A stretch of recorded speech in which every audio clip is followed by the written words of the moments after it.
Once we have come a long way into our purpose, we tend to think that we have mastered the art of the battle.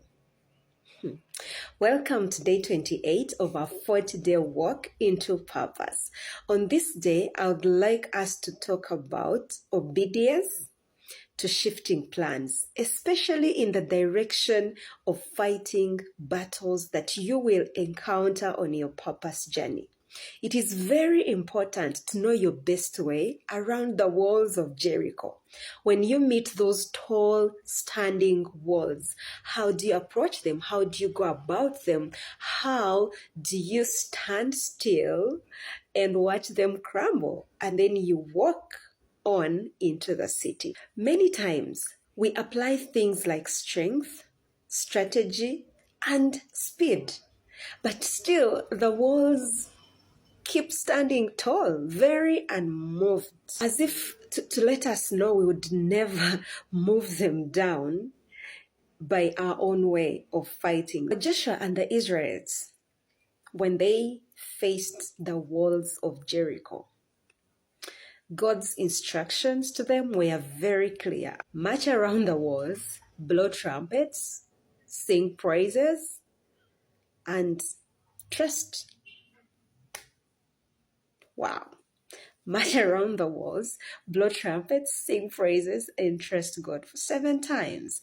I don't know how many of us would do that now. If God told you, hey, Gina, so for you to win this battle, you know what you're going to do?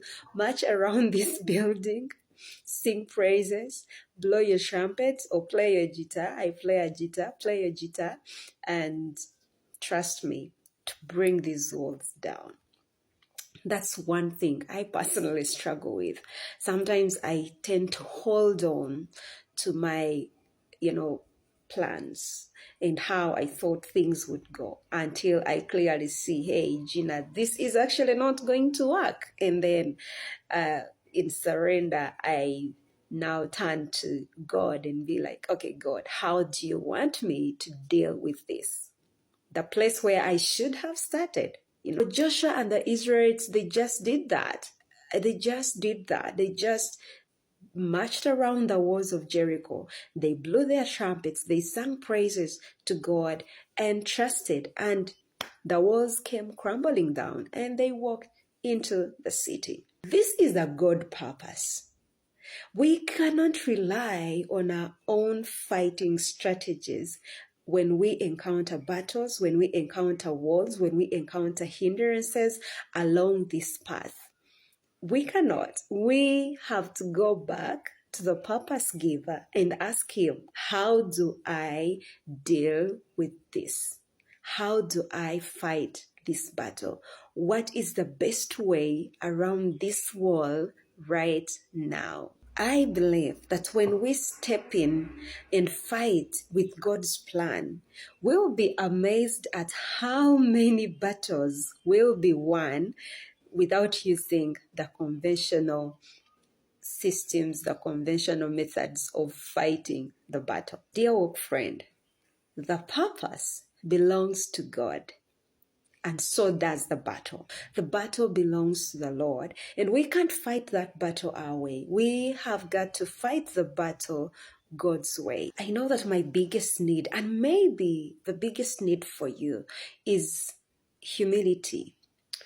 To allow to do something, to allow to fight battles with ways that seem very unconventional, to seek God's guidance in these moments, in the moments of fighting, in the moments of hindrances, in the moments of setbacks, to seek God's guidance and to follow what he tells us with disciplined obedience. For me, it's my need, it's my prayer. I keep telling God, help me to be obedient to your plans and to your will and to your way of doing things, to get out of the way and let things happen your way. Knowing the best way to fight means discerning God's strategy, standing in obedience, and letting his power to work through our faithful steps. I wish you a very wonderful day. I pray for you. God, I pray that you will help us to be obedient to your strategy, that you will open our hearts to be faithful to your way of fighting the battle, to your way of moving around the walls of Jericho. Amen. Thank you for working with me. You are amazing. See you all tomorrow. Bye.